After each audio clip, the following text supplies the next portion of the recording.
It was on a dreary night of November that I beheld the accomplishment of my toils. With an anxiety that almost amounted to agony, I collected the instruments of life around me that I might infuse a spark of being into the lifeless thing that lay at my feet. It was already 1 in the morning. The rain pattered dismally against the panes, and my candle was nearly burnt out, when, by the glimmer of the half-extinguished light, I saw the dull yellow eye of the creature open. It breathed hard, and a convulsive motion agitated its limbs.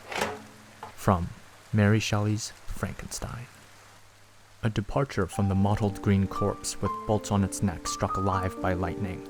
Frankenstein's monster was originally described as an 8-foot-tall creature with yellow skin, lustrous black flowing hair, watery eyes, and straight black lips, animated with a spark. What this spark is, we don't quite know. It could be a metaphor, but Professor Nick Groom of Exeter University, also known as the Prof of Goth, gives an introduction to the 2019 Oxford University Press's edition of Frankenstein, where he explains that Mary Shelley, along with her husband Percy, both had a strong fascination with galvanism, which is the generation of electrical current using chemical reactions with applications for stimulating or restarting life. This could be the inspiration of the so-called spark. Of course, nowadays we know electrical currents may mimic the action potential from our central nervous system, causing muscles to only contract or convulse. But back in the late 1700s, early 1800s, there were those who saw this behavior as evidence of an animal electricity, or a force that gave life to organic matter, even corpses. Welcome back to our Writers and Thinkers series. Today's episode will be on the Gothic horror and political feminist writer Mary Wollstonecraft Shelley. As always, I hope you enjoy the ride.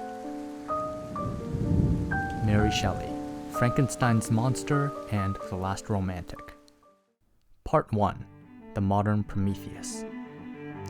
Mary Wollstonecraft Shelley's most famous work, Frankenstein, or The Modern Prometheus, was published in 1818, where The Modern Prometheus was originally the subtitle of the book, but is frequently dropped in editions today. A bit of background here.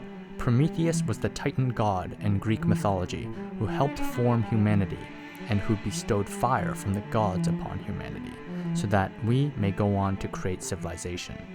As a result, we associate Prometheus with the concepts of intelligence and culture. In the myth, the Titan Prometheus was punished for stealing fire from the gods, and was subsequently chained to a rock where an eagle was to peck at his constantly regenerating liver for eternity in constant suffering. The parallels between the Prometheus myth and Frankenstein is that both the scientist Victor Frankenstein and the Titan Prometheus had animated something lifeless, and both ended up suffering immensely from their obsession with their creations, though in different ways. Victor out of fear and hatred, Prometheus out of, perhaps, love. Many nowadays refer to the monster in Mary Shelley's work as just Frankenstein, but that's not entirely accurate. Victor Frankenstein was the name of the scientist that found a way to animate the assembled body parts from corpses to create a nameless monster, and since the monster lived without a name, we call it Frankenstein's monster. The story takes place in 1700, in a fresh twist of storytelling from the Romantic era, specifically on Frankenstein's monster and its internal emotional dialogue. The story focuses on its quest for a companion, another intelligent sapient creature like itself to navigate the tribulations of life, a companion to be happy with. The monster wants its creator, Dr. Victor Frankenstein, to create this companion for it.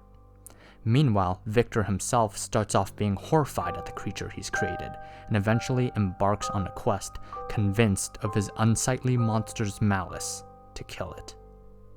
There's a strong Gothic aesthetic to the work, evoking feelings of both terror and wonder, and using science to create sentience, to create life, in an old laboratory.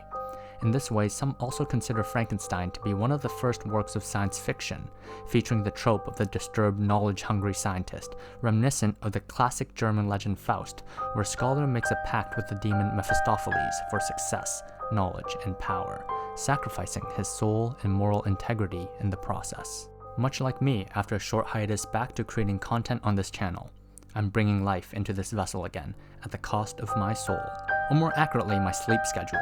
So if you're enjoying this episode, I hope you may show encouragement by subscribing, smashing the like button, and if you're feeling particularly saucy today, leaving a comment to engage with me. I'd appreciate it very much. Now, back to the scheduled programming.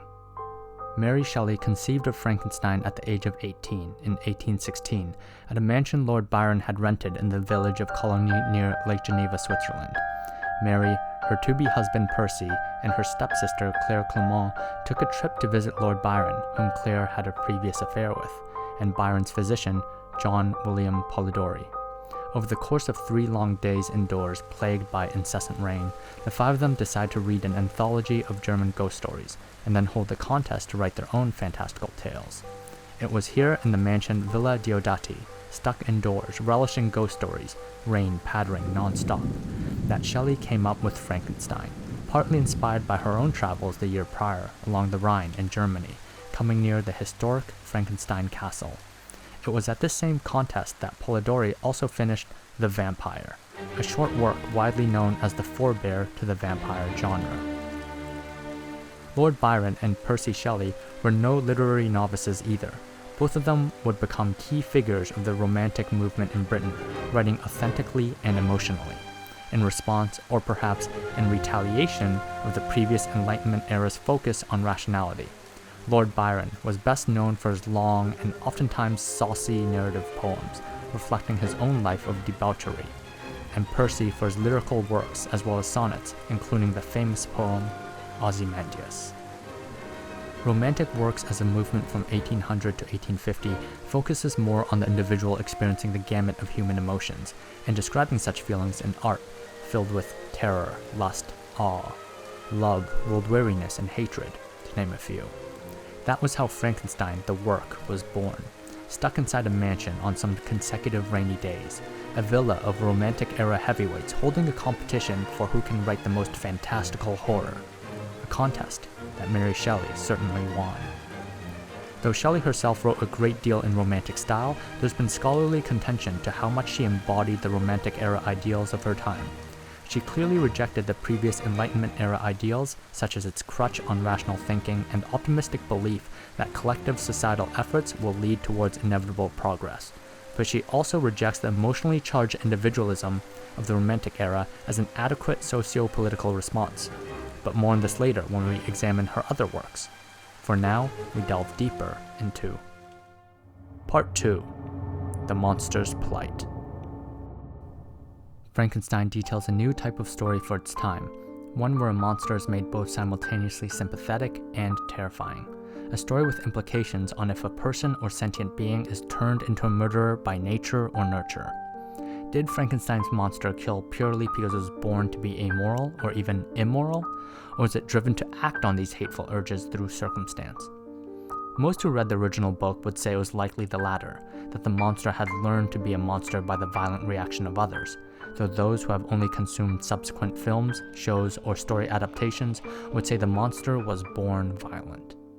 One of the main differences between the original novel and its various media spin-offs is on the empathy and intelligence of the monster. Shelley's work describes the monster as articulate. The monster learns how to speak from eavesdropping on a peasant family and figures out how to read from finding a lost bag of books.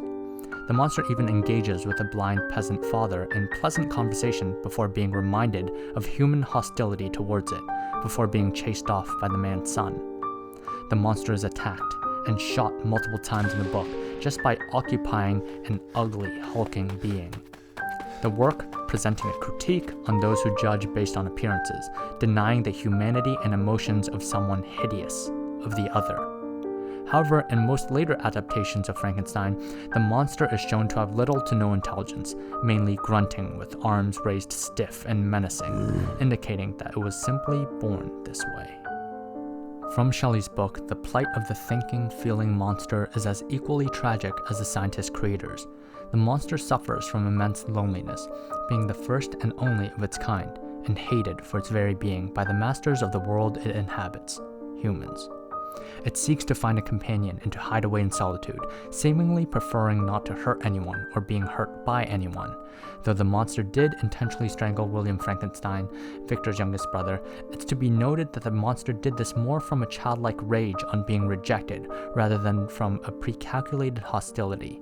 Nevertheless, this event kicks off the monster's vengeance against its creator.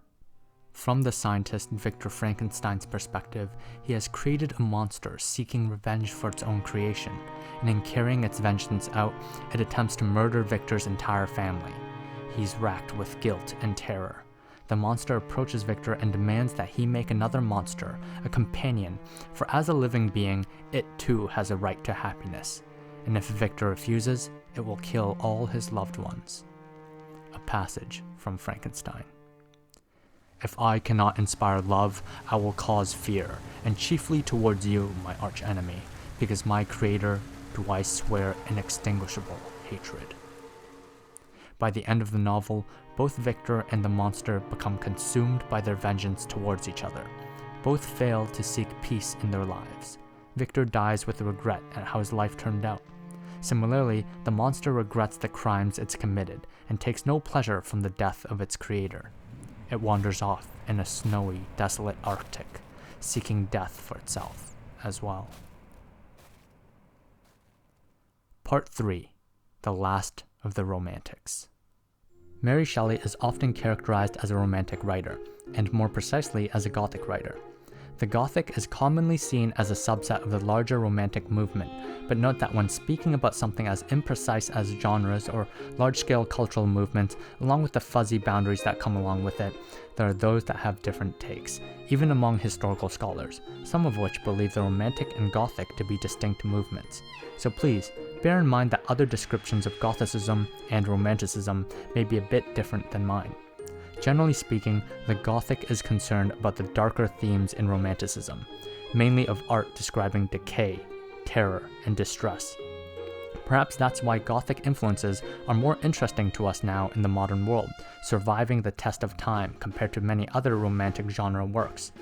What can I say? Dark themes are fun, and may I say, I'm loving the resurgence of the Gothic academia aesthetic trend nowadays, at least as a niche part of modern subculture.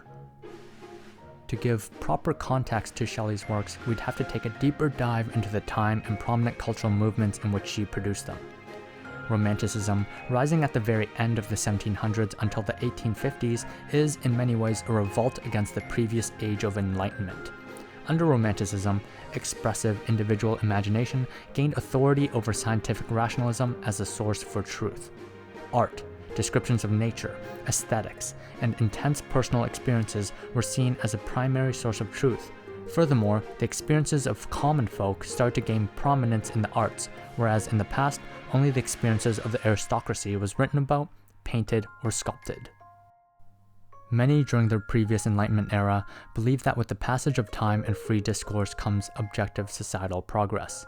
When the reverberations of the French Revolution swept through Europe, many began to feel that this sentiment was not true, that society can regress and societal progress is not always guaranteed with time. And so, along with the complete restructuring of previous monarchical aristocratic rule in France, another paradigm of thinking was needed, and with it, along with a host of other influencing events, a new cultural movement began to spread throughout Europe: Romanticism. This psychology, in my opinion, has parallels to what we see now in the North American zeitgeist. Circumstances are no doubt vastly different, but the optimism of American progress in manufacturing, technology, and media, prevalent in the past 50 years, have started to fade in recent years. There's a creeping sentiment that progress may not automatically happen with time, as the current generation of Americans are the first generation since the country's founding financially worse off than their parents. And just like how artistic focus drifted away from the aristocracy towards highlighting the individualistic experiences of the other, the common folk, during Romanticism, media and entertainment nowadays have been drifting to highlight more visceral experiences from underrepresented groups, producing identity-focused stories with Academy Award-winning films like Nomadland, about the modern disenfranchised blue-collar nomad, and Green Book, about a black pianist's road trip touring the Deep South. Whereas 2 decades ago, award-winning films previously looked much more like Gladiator and Shakespeare in Love. Mary Shelley lived at a time and in a position where she was a key figure pushing a new paradigm of cultural thinking, an inflection point much like how cultural narratives are changing today. Her husband Percy and one of her good friends Lord Byron were both also widely considered to be key figures of British Romanticism. Though both died early on in the 1820s, Shelley continued to write after their deaths, producing The Last Man in 1826, Lodore in 1835, and Falkner in 1837, though her later works may be seen as a slight departure from conventional Romanticism.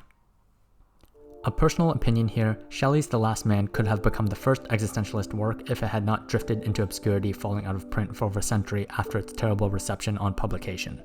It's simultaneously a dystopian novel and a eulogy for her husband Percy, who drowned in a shipwreck, and friend Lord Byron, who succumbed to a fever participating in the Greek War of Independence. The story features a plague that wipes out all of humanity. Two key figures that attempt to guide humanity through this ordeal are Adrian, Earl of Windsor, a poetic and noble man based on Percy, attempting to lead his followers to paradise, and Lord Raymond, a passionate and capricious man based in turn on Lord Byron. The story focuses on the idea of lastness, ending with Lionel Verney, the last survivor of humanity, which can be an autobiographical representation of Shelley, left to wander the desolate world, alone. Perhaps The Last Man was poorly received because it did not fit with any of the prominent ideals of its time. Both Adrian and Lord Raymond failed in finding an adequate path for humanity. It neither held Enlightenment thinking nor the Romantic response in high regard. Instead, it seems to reject both ideas, and in its place, early reviewers only saw an emptiness or brutality that made them squirm. The same void that perhaps Jean-Paul Sartre looked down upon a century later and described the feeling as vertigo, a word designed to fit into this imagined whole.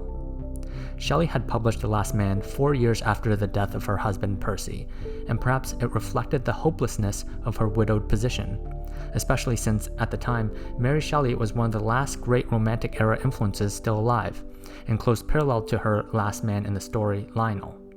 In fact, Shelley went on to outlive many other Romantic poets, including Keats, Coleridge, and even Wordsworth. The Last Man, as a partly romantic work that kind of dismisses romantic ideals as well, does not portray the scientific and medicinal pursuits as a solution to the world-ending plague, as Enlightenment-era writers would, nor does it focus much on the individual experience as the focal point, with a narrative that seems to criticize the French Revolution in stark opposition to Percy and Byron's own beliefs in the conventional experiential romantic style. Dostoevsky's Notes from Underground was considered the first existential work by many, but only because it was later read by and influenced the likes of Kafka and Nietzsche, making it an initial link in a historical chain of existentialist works, though admittedly some may find this first link to be tenuously connected. Perhaps if The Last Man didn't fall out of print. Perhaps if Mary Shelley's descendants had not washed over her image with a veneer of conservatism befit for a woman of her time, which obscures her own personal and political philosophies, The Last Man could have become that first link of existential, or at the very least an initial spark of modernist philosophy. At least, that's a personal take. Continuing on, Shelley's Lodore and Falkner were both focused on family dynamics and the role of woman within. Both were received much more positively by readers during her time compared to The Last Man, and they both feature strong, educated heroines that have to navigate through the complex social dynamics of their time. Lodore is about two women, the daughter and the wife, or widow, of a refined gentleman, Lord Lodore, that was killed in a duel. The story centers around how they navigate through the resulting societal and financial ramifications of the duel's outcome. Falkner is about a young woman, Elizabeth Raby, raised by her adoptive and oppressive father, Falkner. Elizabeth falls in love with a Gerald Neville, who despises Elizabeth's adoptive father for his close relationship with his mother, as well as his own father, for different personal reasons. Falkner is a story of familial secrets and legal drama. Elizabeth has to tap into a pure and honorable sensibility to reconcile the relationships between herself, her lover, and her estranged father. Wow, that sounds like a typical back cover description. Didn't mean to do that. Mary Shelley also wrote Mathilda, which was her last published work about a father's incestuous love for his daughter. In actuality, Mathilda was written early on in the 1820s, right after Frankenstein, but only made commercially available in 1959, over a century following her death. It went on to become her second most famous work, following Frankenstein, of course. A funny story about Mathilda, Mary Shelley sent the work to her father, William Godwin, for him to publish, but due to the incestuous nature of the work, he withheld it. Many would find it strange that Shelley would send such a work to her father, but to give a bit more of a background, her father was a fairly strange man by the time standards as well. William Godwin was one of the first exponents of both utilitarianism and anarchism, while still strongly insistent on social decorum, which is a strange quality even today for an anarchist to have. We've gone in depth into utilitarian ideas in my previous episode on philosopher Peter Singer, so be sure to check that out if you haven't already. In all, as a Gothic writer and one of the last great Romantic writers, Mary Shelley had massive influence in the sci-fi, Gothic, and Romantic era genres, as well as, in a social sense, effectively transcribed the feminine experience living in Georgian-period England. She lived on to witness the deaths of many great Romantic writers of her time, including her husband, and, no doubt, in the ensuing loneliness, she felt a strong kinship with the idea of lastness. We close off with a passage from The Last Man. Deep sorrow must have been the inmate of our bosoms. Fraud must have lain in wait for us. The artful must have deceived us. Sickening doubt and false hope must have checkered our days.